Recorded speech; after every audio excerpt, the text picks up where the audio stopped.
প্রিয় দাখিল সপ্তম শ্রেণীর শিক্ষার্থীরা কেমন আছো তোমরা? আশা করি সবাই খুব বেশি ভালো আছো। তো এই ভিডিওতে নিয়ে আসলাম তোমাদের বিজ্ঞান বইয়ের সাজেশন। তো তোমাদের বিজ্ঞান অষ্টম অধ্যায় অর্থাৎ শব্দের কথা যে অধ্যায়টা আছে ওখান থেকে শুরু। তো আজকে এই পুরো অধ্যায়ের সাজেশনটা তোমাদেরকে দিয়ে দিব।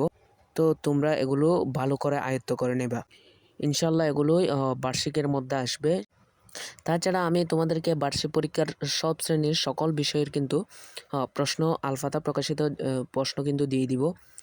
তো আমি এগুলো দিয়ে দেওয়ার কারণ হচ্ছে তোমাদের যাতে ওই সময় শিখতে কষ্ট না হয়, সেজন্য তোমরা যাতে আগেভাগে শিখে ফেলতে পারো, তাই আমি তোমাদেরকে এখন সাজেশনটা দিয়ে দিব, তোমরা এটি দেখে নিবা।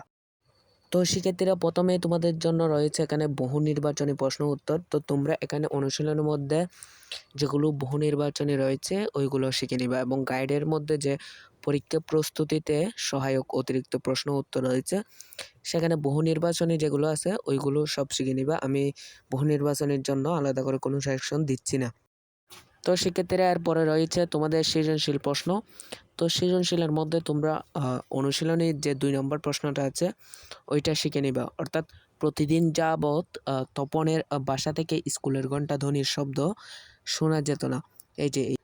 এই সৃজনশীলটা তোমরা শিখে নিবা। তো শিক্ষার্থীরা, আশা করি তোমরা সবাই বুঝতে পেরেছো। তো এরপরে রয়েছে তোমাদের এসকিউ অর্থাৎ সংক্ষিপ্ত প্রশ্ন উত্তর। তো তোমরা সংক্ষিপ্ত প্রশ্নের মধ্যে প্রশ্ন নম্বর 1টা শিখে নিবা, অর্থাৎ শ্রাব্য ও অশ্রাব্য শব্দের মধ্যে পার্থক্য কী, ওইটা তোমরা ভালো করে দেখে নিবা। একটা মোস্ট ইম্পর্ট্যান্ট প্রশ্ন একটা। তো এটা ইনশাআল্লাহ বার্ষিকের মধ্যে চলে আসবে, তো তোমরা এটি দেখে নাও। এরপরে তোমাদের যে সংক্ষিপ্ত প্রশ্নটা শিখতে হবে শিক্ষার্থীরা, সেটা হচ্ছে 2 নম্বর, অর্থাৎ শ্রুতি পূর্ব লিখছে কি এখানে, ও শ্রুতি উত্তর শব্দ কাকে বলে, ওইটা তোমরা শিখে নিবা। ইনশাল্লাহ এই 2টা প্রশ্ন থেকে তোমরা কমন পেয়ে যাবা। তো এরপরে রয়েছে তোমাদের অতিরিক্ত পরীক্ষা প্রস্তুতিতে অতিরিক্ত যেগুলো দিয়েছে গাইডে ওইখানকার সৃজনশীল। তো অতিরিক্ত সৃজনশীলের মধ্যে তোমরা শিখবা হচ্ছে 3 নম্বর, অর্থাৎ একজন ডুবুরি জাহাজ থেকে 4200 মিটার দূরে সমুদ্রের মাঝে প্রবাল অনুসন্ধান করছে। তো এইটা তোমরা শিখে নিবা। তো এরপরে যে সৃজনশীলটা তোমাদের শিখতে হবে সেটা হচ্ছে 40 মিটার দীর্ঘ একটি পাইপের এক প্রান্তে মুখ দিয়ে চিৎকার করলে পাইপটির অপর প্রান্তে সুমন 2বার শব্দ শুনতে পেল, অর্থাৎ এটি তোমরা শিখে নিবা।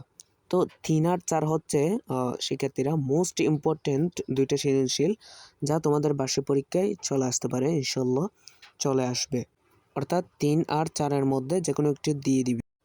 তো এরপরে তোমাদের রয়েছে পরীক্ষা প্রস্তুতিতে সহায়ক অতিরিক্ত সংক্ষিপ্ত প্রশ্নসমূহ।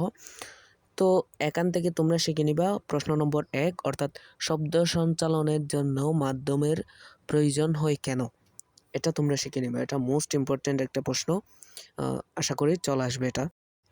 তো এরপরে শিখে নিবা হচ্ছে তোমাদের প্রশ্ন নম্বর 3, যেখানে লেখা রয়েছে ছাদে একজনের কথা অন্যজন শুনতে পায় না কেন।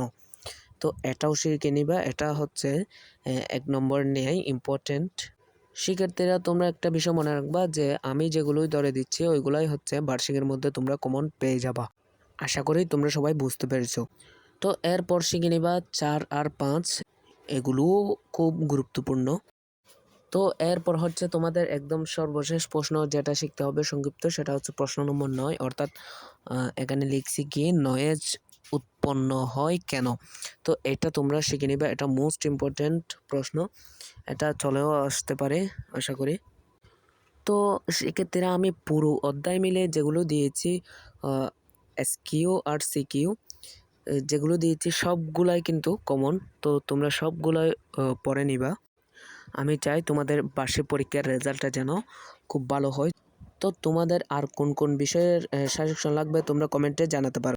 তো বার্ষিকের সকল প্রশ্ন পেতে চ্যানেলটিকে সাবস্ক্রাইব করে পাশে থাকো, আর যারা ইতিমধ্যে সাবস্ক্রাইব করেছো তোমাদেরকে অসংখ্য ধন্যবাদ। তো দেখা হবে পরবর্তী কোনো একটা ভিডিওতে, ততদিন পর্যন্ত ভালো থাকো, সুস্থ থাকো, আল্লাহ হাফেজ।